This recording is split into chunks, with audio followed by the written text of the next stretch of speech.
pares del Toni estan enfadats perquè el seu fill treu males notes. En canvi, que significa Walakin, estan contents amb la seva filla Eva perquè és bona estudiant.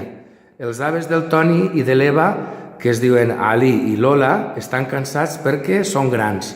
Ara el podien traduir a l'àrab. A veure, no surt només la teva veu. Ara, ho podies traduir, Najat? الدارجة واللغة العربية. درجة أحسن. الآباء دي توني أو دي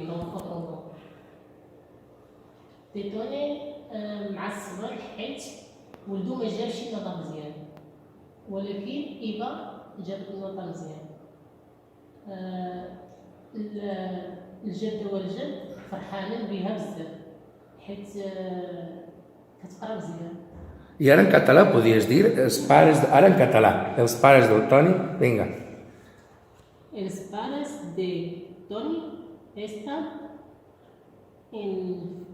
enfadats perquè el seu fill treu mals notes. I notes què significa?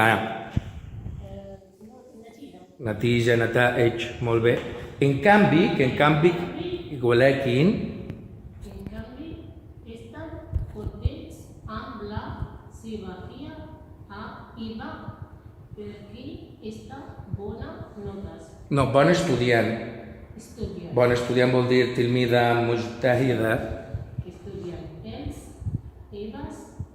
Els avis, ajdad. Avis de Toni i d'Eva, que es diuen Ali i Lola. Estan contents. Cansats. Què significa cansats? بالدارجة. عيان. Cansats perquè són grans. Molt bé. D'acord.